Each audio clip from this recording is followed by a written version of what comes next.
I did an interview this morning, right? And they were talking about the sisters in the Bay Area. This is so funny. Yeah. And they said, Monique, what can you tell them? I said, learn how to bake a cake from scratch.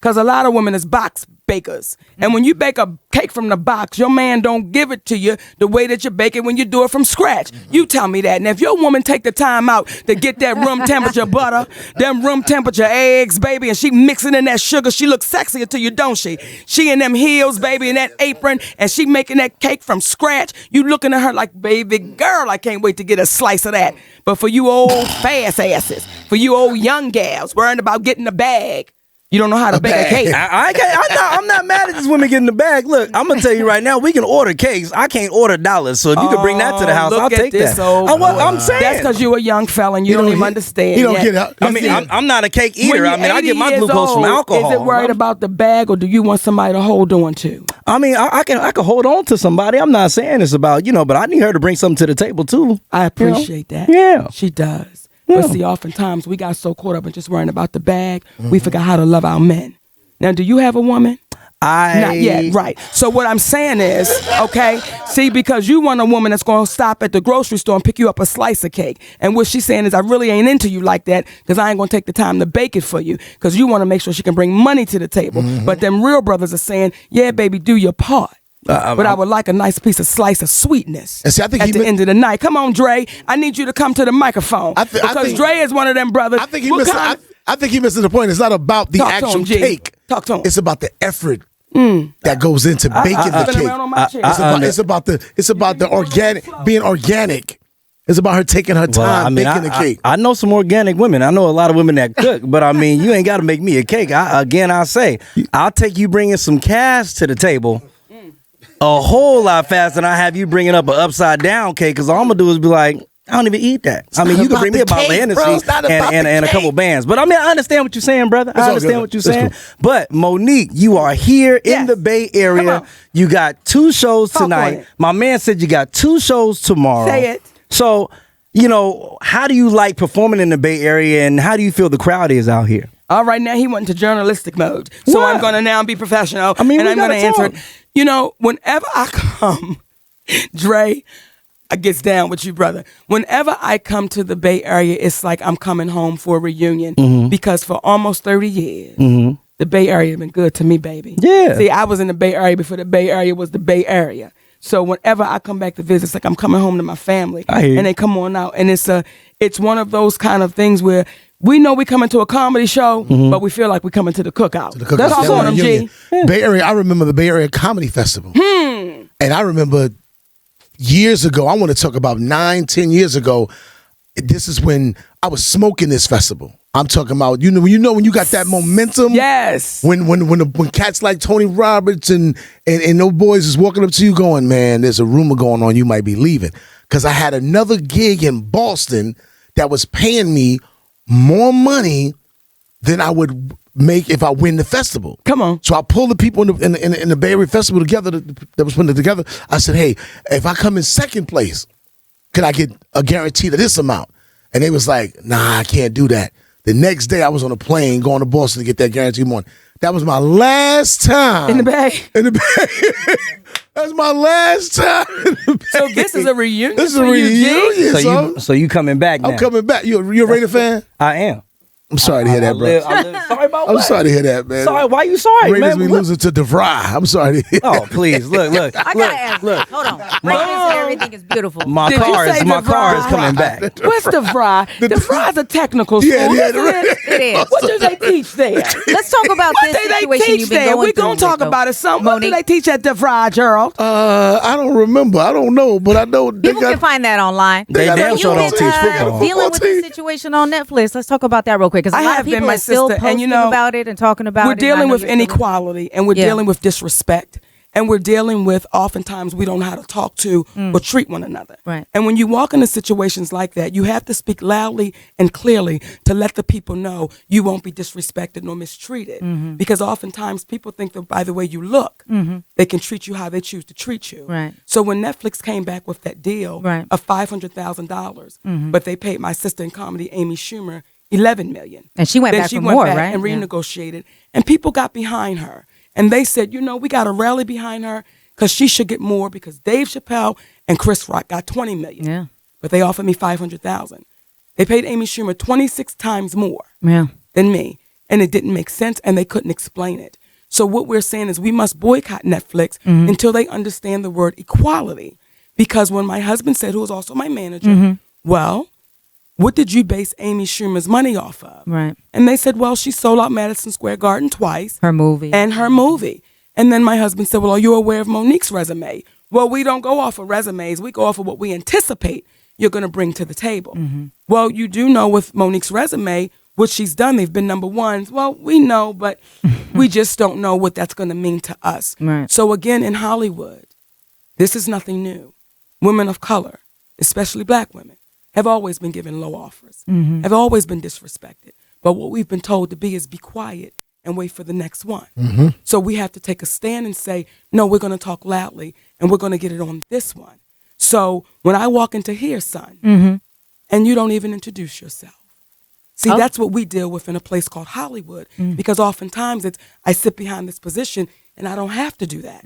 That's why if you notice, I had to direct my conversation somewhere else till your energy got right, till you then decided to say, okay, now let me introduce myself, because I can't talk to someone that just says, you ready, let's go. That's why I have to say, we got to learn how to but you also weren't even making eye contact with me the whole first part of the interview. I couldn't, and I'll tell you why. Okay. Because when we walked in, you didn't even address us, sis. Well, I was busy wrapping up something else with the I TV understand, station, my so love. I apologize but for when that. it's your show, because I've had those, I'm sure you know, we always make sure that we welcome in our guests, because without our guests, we don't have a show. Okay. So even when I'm at my busiest and people walk into my place, I have to stop and say, how you doing, baby? I'm Monique. And well, welcome. I did say hello. I just didn't say my name. Okay, sweetness. So with Netflix, we have to deal with people in the business to say what we have to do is be respectful. And in this entertainment business, it's so easy to be, what's the word I'm looking for? It's so easy to become arrogant. It's so easy to become inhuman. Yep. Because we get just so used to the machine. Right. Let's just go. And the thing that I've always tried to keep with me is my humanity. And not get caught up in, well, it's just the business. Because what happens is when we go home with our humanity. We don't go home with the business. Right. So when it comes to Netflix, when it comes to Hollywood, and when it comes to people saying, Monique, why are you taking a stand? Why don't you just sit down? What's Kendrick Lamar's song? Sit down. Be humble. Be humble. Right. Right? Well, we've done that for years. So you have to get to a place where you say, I'm still going to be humble, but I must stand and speak loudly. Because if not, the baby that's not even born yet, Right. she's dependent on me. As I was dependent on the sisters that came before me, that kicked down them doors, that made that way, that taught me humility. And I'm appreciative of that. And I want to give you a short story real quick, just about humility. People ask me oftentimes, Monique, why do you hug like that? And when I was 17 years old, I saw a woman, you might know her. I saw a woman named Patti LaBelle in Washington, D.C. At the D.C. Armory. Well, now I'm 50 years old. And I was on a date with a man that he was too old for me, right? But, okay, I was being grown. And I sat in that audience, Gerald, and I watched that woman. When that show was over, I watched her hug at least 300 people. And she hugged every single one like it was the first one. And I was 301.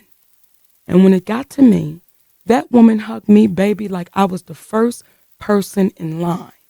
And I said, if I'm ever in that position, I will have the humility and the respect, because without those people, we don't exist. And that's what that woman taught me. So I'm never too busy. I'm never too angst, because without the people, we don't live the lives we live, right? True. So that was a lesson that I was so grateful for. And also in that lesson, without her saying it, she was saying, never waver, because it's the people that will keep you going. If you get caught up in the machine, you'll lose every time. But it is the people that's saying, I'm going to take money away from my phone bill and come see you. I'm going to take money away from my market bill and come see you. And you can't hug those people. You can't stop for those people. That's right. You can't say, I ain't that damn busy, baby. That's right. Because you help me pay my mortgage. You help me homeschool my children. So there are so many lessons that we learn without words being spoken, just about humility and humanity. So this is all a bigger picture. It's just not Netflix. It's the bigger picture. It's bigger than because Netflix. in entertainment, oftentimes, we lose our humanity. And when you make deals that don't make sense, you're losing your humanity. Because when you offer a woman $500,000 that's been in the business for almost 30 years, but you can't explain it, you're now treating me like I'm a piece of, not human, I'm just a piece of product. And this is what we do with product that look like you. So you always got to make sure you stand up for what's right and equality. And I'm just big on respect. So, Monique, they have not come back at all to try to discuss anything with you since the moment that you walked away from the deal. Well, you know, son, if you go to my Instagram page at The Real Mo Worldwide, I actually posted the contract. And then I posted their follow-up when they said there is no renegotiation. This is what it is, take it or leave it. And that's why I have to speak loudly. Right. And I'll continue to do so because you're a woman of color too. And I know you face inequalities that you still probably facing it right now because I'm not unique in this. So that's why it's always important for us to make sure we got each other because we know what the struggle is. So how do you feel about the people who address it as saying that, you know, yes, you have your track record, which is 30 years long, but as it relates to time frame, right? And like, what has she done in 2017? Where is she at? How do you address that? Like, what is it that makes that feel like the inequality around 500,000 is valid? Well, let me answer that because when you say, well, your 30-year career, but then you go to 1 year. See, with black people, unfortunately, it's what have you done for me lately? Yeah. For white people, you're only good as your last project. So when you say, well, what have you done in 2017? Well, it's just 2018. See, in 2016, there was a movie out called Almost Christmas. Remember? I do. I did see it. And then there was a movie out, I believe was it 2016 as well? Or was it 2017 with Amy Schumer called Snatched? And I just want to give you some numbers. See, Almost Christmas made $42 million, right? Snatched made $45 million. Now, someone would say, well, Monique, that movie made more than yours. That's why she got offered more, right? Well, Snatch cost $42 million to make. Well, what profit was that?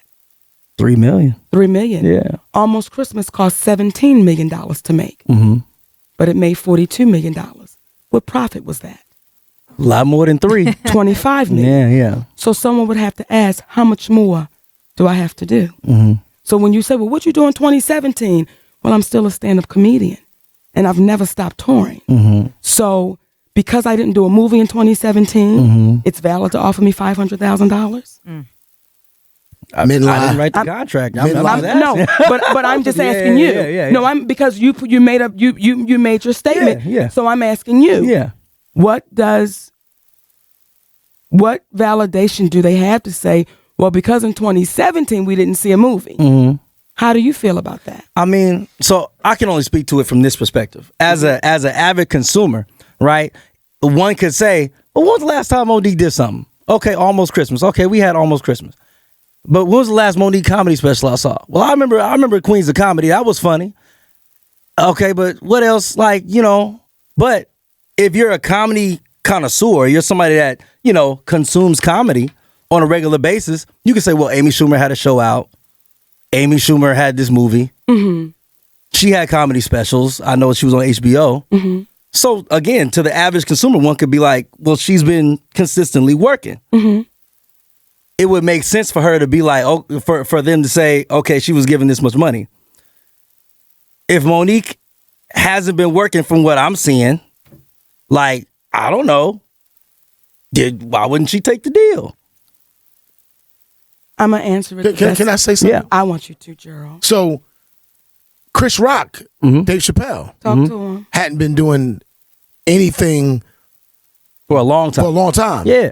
And got 60 million and 40 million. That was based on their name and their body of work. Simply off of merit. So her body of work speaks for itself. I mean, we're sitting in. My argument is with people, and I stand for my sister until I can't breathe no more. As you should. And not just because she's a comedian, it's because she's my sister. people lie, men lie, women lie, numbers don't. Come on. Numbers don't. Mm-hmm. This is an Academy Award winning actress. Mm-hmm. Not a lot of people in this world can say that they are an Academy Award winning actress. Now, Dave Chappelle. I love Dave. Mm-hmm. I love Chris. Mm-hmm. I mention them in the same breath as Mo. You know what I'm saying? Yeah. If Dave took a hiatus, whether he wanted to or not, he was going for 7, 12, 13, 15 years. It was a long time. And he's back, Yeah. and he's getting $60 million. So why should someone who's an Academy Award winner with a hit sitcom, with a hit radio show, with a hit talk show, touring the world, be subjected to that little bit of money? And then what's wrong with the sister saying, hell no? Now let him answer, my baby. I don't think anything is wrong with it. If you felt like you was disrespected by the deal, you know, that's on. That's, But here's what I want you can to speak answer. Yes. Because our brother Dave Chappelle was supposed to get that $20 million, baby. Mm-hmm. Because we know Dave Chappelle is considered a legend. And Yeah. he is. Yeah. What's the difference between Monique and Dave Chappelle? Gender. That's the only thing I could think of. So, but when you have your argument with, well, what has Monique done? Mm-hmm. Then it falls on deaf's ear because our brother Dave Chappelle, Dave took a long break. But he's considered a legend, right? Mm-hmm. So when the vice president at Netflix says, Monique is a legend. His name is Robbie Prohl. Mm-hmm. She's a legend. Should I get what the legends get? Now, you asking me what did I do in 2017? Mm-hmm. That's 1 year. But I need you to answer it. Because when you bring the statements out, don't just throw them out. Now I need you to come back to the human side and answer it. So what you're saying is, well, Monique, we didn't see you in 2017. So why didn't you take the deal? What's the question you're asking? The question is what's different if we haven't seen Dave Chappelle in 10 years, but he got 20 million? When is the last time you seen Chris Rock on TV or in the movies? True. Right. I think probably the main thing around it is anticipation as it relates to people looking at it and being like, damn, Dave ain't done nothing since Chappelle's show. When is Dave gonna drop something? Oh, I want Dave to come back. And again, Dave has been touring, right? People know he comes, at least I know he comes to San Francisco often, tears down the stage all the time. So people are watching this man over years, right? Over a decade when he was gone. So people, again, were anticipating his arrival. And when folks heard at least that Dave Chappelle was coming to Netflix, they lost their minds, right? So as far as the separation or the difference between you and him, I cannot speak to it other than gender. Like I said, I mean, you know, he is a black comedian who is one of the legends who has been doing this thing for a long time. As I can say, you are a black comedian who has been doing our thing for a long time, has been and will always be at the top of the female comedians in the game. So, I mean, to me, like I said, from an outsider standpoint, the only question is validity in far as time. Where has it been? Yes, Dave has been gone, but that anticipation, I think, was probably raging as it relates to people who were looking at it. But Mo could have had the same anticipation. True. But the numbers weren't right. And if the numbers were right. I'm not saying you couldn't. I'm saying if the numbers were right and she would have said, okay, let's do this, then the anticipation from her fan base in the comedy world would have been like, yes, we about to go see this joint on such and such. I'm not going to say it, such and such network. I got you. What I'm saying? But that's just what it is, man. And she just didn't accept. And bravo to her. See, the problem with what's going on right now is I believe people think that there's more people going, yo, she should have did this. No. It's more people standing up going, you damn real, because I'm going through the same stuff in my field, in my life, in my walk, in my religion, and my beliefs, and my this and the third. We salute you. She's fighting for the underdogs. There's more underdogs than there's people on top. I'm a comic. I'm one of the funniest motherfuckers in the country. It's a podcast, baby. Go on, say what you feel. I've been watching you for a long time. When I tell my story on how I got to kiss ass at these comedy clubs, hey, it's Mr. Gerald Kelly. How you doing? And I've heard, we got our black acts for the year. Damn. I've heard that, brother. Damn. Trust me. Yeah. And I got to go somewhere with my head between my tail but if I fight back, Come on. I'm difficult. See, I think what makes it difficult too is when you have black men looking at me saying, why you ain't just take the deal? What's wrong with you? And then I look at my brothers and say, are you serious? Would you tell your mama to do it? Would you tell your wife to do it? Where's your protection? Because when I go into a radio show in New York with two white men, my white brothers, it's called the Bernie and Sid Show. And Bernie is a strong Republican and a Trump supporter, baby. I mean, he be like, I am Trump, it's Trump, but Trump. And Sydney is the Democrat, right? So when I go in there, I already have a preconceived notion that I got to defend myself to the hill because this white man not going to understand my plight. And after 5 minutes of me and Bernie talking, he says, I am shutting down Netflix. And I'm asking all of my listeners to do it because this ain't nothing but racism. And I got to call it for what it is. Monique is a legend. But then when I got to face my brothers like Tony Woods, Charlamagne Not Charlamagne. Charlamagne the Tony, God. not Tony Woods. I'm sorry, Tony Rock. Please forgive me. Tony Rock, Charlamagne the God, Steve Harvey, and you. When I got to face my brothers saying, what's wrong?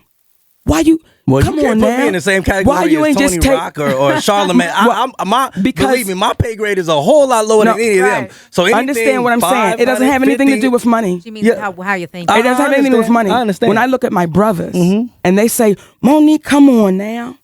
And I'm looking back at you saying, really? And then once you can't explain it, once you can't, see, because none of them have been able to explain it, not even the great Steve Harvey. Yeah. Mo, I know you right, and I know you ain't lying, but could you have done it another way? Well, what way should I have done it?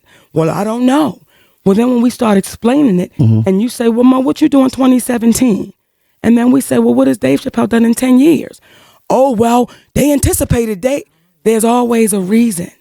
So it can be a little, I don't want to say disheartening, but That's it can the be word I a was little, thinking well, about. it can be a little disheartening because you look at the men that look like me and you say, I have empathy for your wives and your daughters and your sisters because you look at me in the eye and almost tell me, sit down, shut up, and accept it because for a year we didn't see you. So what do you tell your wife when she comes home and says, baby, I've been doing this for 20 years. Now they brought a woman in. She been with the company for 7. I trained her. Now they paying this woman 26 times more than me. What you tell your wife? Well, baby, last year your production wasn't up. What you tell her? Well, I mean, if you tell your wife last year your production wasn't up, that means for the next year you ain't gonna be eating nothing in the house. So I mean, you should be smart and tell her, you in it together. If that's your partner, you gotta be in it together. In all honesty, Mo, He's a runner. Go ahead, Gerald. Am I running? I Take your tracksuit off, baby. I'm like, am I running? in Yes. all honesty, What? Hey, this Dre. is real. This is probably the realest thing I ever said. Yeah. There's a different type of black man today than it was 20 years ago, and that's sad.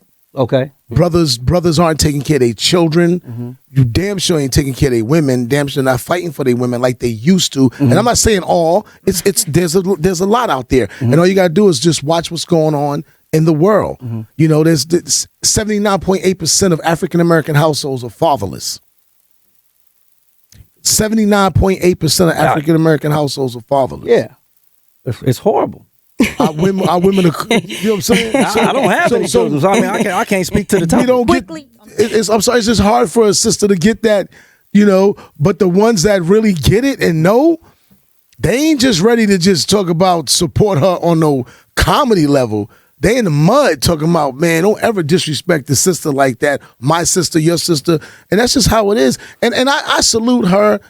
I salute all our women in this country who are fighting for something. Yeah. And going through this. See, this is the reason why, and I'm going to say this, Mo, this is the reason right here. And this is some real shit.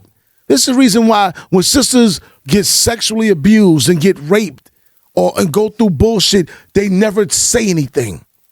Because when a woman is standing for something on how she feels about that something that was done to her, and she puts her hand up and go, I don't like the way this happened to me. Everybody looks at her and got negative pile up. Shut up. Be quiet. But accept this. Look at the people and look at the quality of their lives. Yeah. For the ones that are saying, take the money. Yeah. I get it and I understand it. Because what we've been taught is there was a time we got paid nothing. So just take that. So again, when I talk directly to you, brother, because you made a very valid point. But when I say you're a runner, okay, I'm going to throw out a blanket statement, but I ain't going to really address it until it became to your mother or your wife. Then it becomes personal. But until we look at each other and make it personal, that's why I have to now have almost a separate fight with brothers that look like me. Where it's like, are you serious? Are we going back and forth with this because we know the game that we're in? Well, I think a lot of it from a general, again, consumer standpoint is I don't understand it because I'm not in that same lifestyle. I'm not in that same, that same bracket of entertainment. So if you can explain it to me, right, then I can accept it and understand it better. Was it explained? Right? It was, which again, you make a valid point. It makes sense to me. But, you know what I mean, from a regular consumer anything standpoint, after but becomes bullshit. No, I don't think it's bullshit. Dre. I don't think it's bullshit. Well, I'm going to tell you why, because you want to talk to me I want you to talk to me from your point of view. I am. And if you talk to me from your point, you keep going back to the consumer. I'm a consumer too. See, we're both consumers, but then as human to human, as Monique to Biz, we're having a conversation. Yes. So if you say, no, Monique, I get it, and I understand it, when you start saying but, see, then you go back to, now I want to be a consumer, but I need you to be a human being and say, would you want it to happen to your mama? Monique, I feel you should get paid whatever you feel you are worth. And are you going to stand with me and boycott Netflix? Monique, I'm in the middle of right, Monique, right. Monique, I'm in the middle of Daredevil. If I can get through the last of these few 8 episodes. That's why it took us, that's why though, it took us hundreds of years. But that's why it took us hundreds of years to get freed from slavery. Yeah. Because it was brothers just like you that said, if I can just get through this one last episode, I know it's wrong and I know we got to get to freedom. But if I can just get through these last 4 episodes, that's why it lasted for so long. And that's why so many of us are still in chains. Because we want to get through those last 4 episodes, even though we know it's an inequality. Son, I want to thank you for sharing your platform with me, baby. I want to thank you, brother. 2 shows tonight, 2 shows tomorrow. Tomorrow's all sold out, baby. We got just a little bit left for the night. And after this show with Son and Biz, I'm sure they gone, sugars. But if so, y'all come on, check us out. San Jose, we love y'all. Thank you, Bay Area. Y'all have been good to y'all sister. Mwah. There it is. Thank you, sweetness. Love you, baby. Thank you. Thank y'all for coming in.